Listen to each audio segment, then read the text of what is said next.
వార్షికోత్సవం సందర్భంగా Meenakshi test tube baby centre Guntur నందు ఐవీఎఫ్ ట్రీట్మెంట్ పై 40% రాయితీ. నమస్తే, welcome back to Suman TV. Present మనతో పాటు ఉన్నారు TEDx speaker, realtor oxygen founder and CEO doctor Nandi Rameshwar Rao గారు. నమస్తే సార్. సార్, కొన్ని వార్తలు చూస్తున్నాము, ఈ ఫ్లాట్స్ కొని దాన్ని రీసేల్ చేసేస్తున్నారంట, ముఖ్యంగా ఐటీ ఎంప్లాయీస్. దీనికి గల కారణం ఏంటి, బ్యాక్గ్రౌండ్ ఒకసారి చెక్ చేస్తే మనం కొనడం ఎందుకు, అమ్మేయడం ఎందుకు అని అంటే? ఈ క్వశ్చన్కి ఆన్సర్ చెప్పాలంటే నువ్వు ఇచ్చిన 2-3 నిమిషాలు చాలదు. నువ్వేం చేస్తావంటే ఎస్ఏ క్వశ్చన్ చెప్తున్నావు, బిట్లో ఆన్సర్ చేయమని.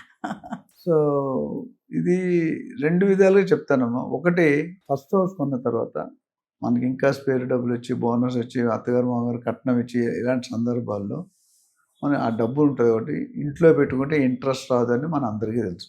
బ్యాంకులో పెట్టుకుంటే డౌట్స్ అడుగుతారు, ప్రూఫ్స్ అడుగుతారు అని తెలుసు. ఏం చేయాలి, ఎక్కడో దగ్గర పెట్టాలి. అలవాటు ఉన్నాడు అలవాటులో పెట్టుకుంటాడు, తాగడం, ప్యాకెట్ యాక్షన్. అలవాటు లేనివాడు నాలంటాడు ఏదైనా సేఫ్ ఇన్వెస్ట్మెంట్ చేసుకుంటాడు. ఇప్పుడు మీలాగా మేకప్ అయ్యేవాళ్ళంటే మేకప్ ఖర్చు పెట్టుకుంటారు.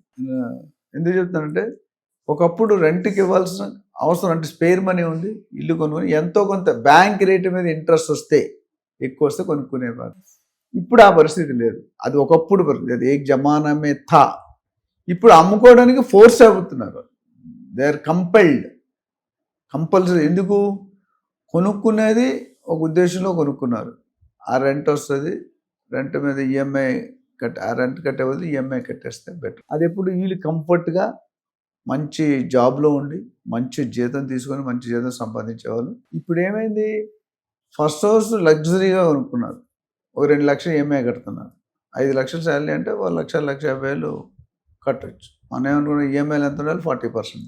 సో 5 లక్షల శాలరీ వచ్చినట్టు 1.5 to 2 lakhs ఈఎంఐ కట్టగలిగే అవకాశం ఉంటుంది. భార్య భర్త ఇద్దరు పని చేస్తే ఇంకొద్ది ఎక్కువ వస్తుంది. కానీ ఇప్పుడు ఏమైనా ఇద్దరికి జాబులు పోతుంది. మరి ఈఎంఐ ఎలా కడతారు మీరు? 10 లక్షలు వచ్చే ఇన్కమ్, 5 లక్షలు వచ్చే ఇన్కము ఈ కంప్లీట్ జీరో. తిండి అయితే తినాలి, సర్వే అవ్వాలి, స్కూల్ పిల్లల ఫీజు కట్టాలి, ట్రాన్స్పోర్టేషన్ కట్టాలి, మన గ్రాసరీస్ కొనుక్కోవాలి, ఇవన్నీ అమ్మా నాన్న చూసుకోవాలి, హాస్పిటల్ ఖర్చులు చూసుకోవాలి, శాలరీ లేదు. మరి ఏమవుతారు వాళ్ళు? అందుకని ఏదైతే వీళ్ళు ఉండడానికి పెద్ద ఇల్లులు కొనుక్కున్నారో 3,000, 4,000, 5,000 SFT, where if you hire it, నువ్వు 5 కోట్లు పెట్టుకుంటే నీకు రెంట్ ఎంత వస్తుంది తెలుసా? ₹1,00,000 వస్తుంది రెంట్. 1,20,000. సో ఇప్పుడు అదే మనం రెంట్కి ఇచ్చామనుకోండి, కొన్ని ఏరియాలో ఎక్కువ వచ్చే అవకాశం, కమర్షియల్ ఏరియాస్ ఆ రెంట్లు ఎక్కువ చేస్తాం. ఇంతకుముందు 2.5 చెప్పాయి కదా, అది ఇప్పుడు 5% ఎక్స్పెక్ట్ చేస్తాం, 4% ఎక్స్పెక్ట్. అంటే 5 కోట్లలో 4% అంటే 20 లక్షలు సంవత్సరానికి. 20 డివైడెడ్ బై 12, 1.6, 1.7. సో మనం ఉండేదానికంటే మనం ఉండే చిన్న ఇల్లు తీసుకుంటే మన రెంట్ 30-40 వేలు ఉంటుంది. ఆ పెద్ద ఇల్లుని రెంట్కి ఇచ్చేసి, జాబులు లేవు కాబట్టి, జాబ్ ఎప్పుడు పోతుందో తెలియదు, జాబ్ ఎప్పుడు వస్తుందో తెలియదు, జాబ్ ఎంతకాలం ఉంటుందో తెలియదు, ప్రమోషన్ వస్తుందా, ప్రమోషన్ ఆ ఏరియాలో ఉంటావు వేరు. కొంతమంది 2 ఇళ్ళల్లో ఉంటారు, భార్య ఒక ఇంట్లో ఉంటుంది పిల్లలతో, భర్త ఇంకో ఇంట్లో ఉంటాడు. ఇలాంటి కండిషన్ అన్ని ఇప్పుడు market conditions, geo political conditions, war situation, tariff situation, ఇవన్నీ చూసుకుంటే కనుక ఒక్కసారి ₹100 పెట్రోల్ ఉన్నది 110-120 అయితే ఆ ఇంపాక్ట్ 20% ఉంటుంది. మీరు పెంచింది 10%, కానీ ఆ ఇంపాక్ట్ 100% ఉంటుంది. ఎందుకు? పెట్రోల్ పెరిగితే లారీ డీజిల్ అంటే కన్జంప్షన్ కాస్ట్ పెరుగుతుంది. ఆ కాస్ట్ పెరిగినప్పుడు ఆ రేట్లు ఎవరి మీద వేయాలి? పాలు ప్యాకెట్ దగ్గర నుండి, ఉల్లిపాయల దగ్గర నుండి, బియ్యం వరకు అన్నీ కూడా. హోటల్లో మీరు చూసుకుంటే రేట్స్ పెంచేశారు, సడన్గా పెంచారు. ఎందుకంటే నాకు వచ్చే కాస్ట్ ఎక్కువ అవుతుందమ్మా, నేను ఎక్కడుండో గుజరాత్ నుండి తెచ్చుకుంటున్నాను, లేదా ఇంకెక్కడో తెచ్చుకుంటాను. ఇక్కడ వచ్చేసరికి ట్రాన్స్పోర్టేషన్ కాస్ట్ పెరుగుతుంది కదా, బేసిక్ రేట్ పెరుగుతుంది, ట్యాక్స్ పెరుగుతుంది. ఆ రేట్ నేను ఫ్రీగా చేసి మూసేయాలి హోటల్. సో దానికి సంవత్సరం 10%, 20%. ఇప్పుడు నిన్న బిర్యానీ ₹100 ఉన్నది, ఇవాళ ₹150, ₹140. బట్ అంత శాలరీలు అలా పెరగట్లేదు. ఈ ఇంపాక్ట్ వల్ల రెంట్కి ఎవరైతే ఇద్దామని కొనుక్కున్నారో దే ఆర్ రీథింగ్. ఒక రెంట్కి వీళ్ళుంటే మెయింటెనెన్స్ కూడా వీళ్ళే కట్టుకోలేదు. 10,000, 20,000. నార్మల్గా ఒకప్పుడు మెయింటెనెన్స్ ఒక 20 years పోతే ₹1,000, 500, 1,500 ఉంటుంది. సున్నా యాడ్ అయిపోయింది. 15-20 తక్కువ మంచి కమ్యూనిటీలో ఉంటే మెయింటెనెన్స్ కాస్ట్ టూ హై. అంత వర్తా లేదంటే అది మనం ఆలోచించాలి. మనం చూస్తే సార్, ఇప్పుడు కోకాపేట అలాంటి ఏరియాస్లో హై రైజ్ బిల్డింగ్స్ చాలా కన్స్ట్రక్షన్ అవుతున్నాయి.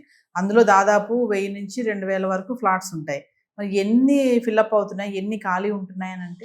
ఒకప్పుడు కట్టేవాళ్ళు తక్కువ మంది ఉండేవారు, కొనేవాళ్ళు ఎక్కువ మంది ఉన్నారు. ఇప్పుడు కొనేవాళ్ళు తక్కువ మంది ఉన్నారు, అమ్మేవాళ్ళు ఎక్కువ అయిపోయారు.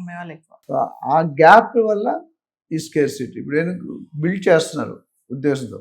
ఇప్పుడు ఈ గవర్నమెంట్ నెక్స్ట్ ఇంకో గవర్నమెంట్ ఏ పాలసీ ఉంటుంది మీకు ఈ ప్లాన్ అనేది ఒక ప్రాజెక్ట్ చేయడానికి 4-5 సంవత్సరాలు. ఈరోజు మధ్యలో కొన్ని గవర్నమెంట్ కొలాప్స్ అయితే వేరే గవర్నమెంట్ మనకు ఫేవర్గా వస్తుందా, మనకి ఎగ్నెస్ట్ వస్తుందా, పబ్లిక్ ఫేవర్గా వస్తుందా, పబ్లిక్ ఎగ్నెస్ట్ వస్తుందా తెలియదు. ఏదైనప్పటికీ రిస్క్ అనేది కొనుక్కునేవాడు మీద ఉంటుంది. అమ్మేవాడు ఏదో ఒక స్టోరీ చెప్పి అమ్ముతాడు, కొనేవాడు ఏదో ఒక స్టోరీలో ఎమోషన్ అయ్యి సెంటిమెంట్ ఇట్ సంథింగ్ లైక్ పెళ్ళి ఇల్లు అనేది కంపేర్ చేస్తాం. పెళ్ళిలో ఏమంటాడు, కట్నం ఎంత ఇస్తావు మా అమ్మాయికి అన్నాడు, వెహికల్ ఏమి ఇస్తావు అల్లుడికి డ్రైవ్ చేయడానికి, కార్లో తిప్పుతాడా బైక్లో తిప్పుతాడా, సార్ ఏమి ఇస్తారు ఎమ్యూనిటీ. సో ఇల్లు కట్టి చూడు పెళ్లి చేసాడు. ఆ విధంగా చూసుకుంటే ఇప్పుడు ఉన్న పరిస్థితి బట్టి చాలామంది ఎంప్లాయీస్ ఉద్యోగం పోతుంది, జాబ్ పోతున్నాయి, గ్యారంటీలు బిజినెస్ లాస్ అవుతున్నాయి, డెవలప్ కావట్లేదు. దీనికి అనేకమైన కారణాలు. గవర్నమెంట్ పాలసీస్ దగ్గర నుండి గవర్నమెంట్ స్టేట్ లీడర్ తాలూకా అంబిషన్ ఏంటి, వాళ్ళ కోరిక ఏంటి, వాళ్ళ మేనిఫెస్టోలు ఏం పెట్టారు, మేనిఫెస్టోలో పెట్టినవి ఎన్ని కంప్లీట్ చేస్తున్నారు, ఎన్ని చేయగలుగుతున్నారు, ఎన్ని చేయలేకపోతున్నారు, ఇవన్నీ కూడా సామాన్య ప్రజల మీద మాత్రమే పడుతుంది. ఇప్పుడు ఉన్న ల్యాండ్ ప్రైసెస్ పెంచారు, ఒక డెసిషన్తో 1500 కోట్లు గవర్నమెంట్ అదనపు ఆదాయం. ఇప్పుడు మరి దానివల్ల పబ్లిక్ ఎంత ఇబ్బంది, పబ్లిక్ ఆదాయం, పబ్లిక్ తల కంఫర్ట్ని ఎవరు చూడాలి? 40% ఓటర్ బ్యాంక్ ఈజ్ ఈక్వల్లీ అంటే హైలీ క్వాలిఫైడ్ పీపుల్. ఇప్పుడు మన పక్క రాష్ట్రం టీవీకే ఆల్మోస్ట్ పొలిటికల్ లీడర్స్ అందరూ highly educated, PhDs, doctorate, professors, ఐఏఎమ్స్. వాళ్ళు కూడా మన మినిస్టర్ అంటే ఏమీ రానివాడు అనుకున్నాను, ఇప్పుడు మినిస్టర్ అంటే అన్నీ వచ్చాను. సో అలాంటి వాళ్ళే మేనేజ్ చేయలేకపోతున్నారు.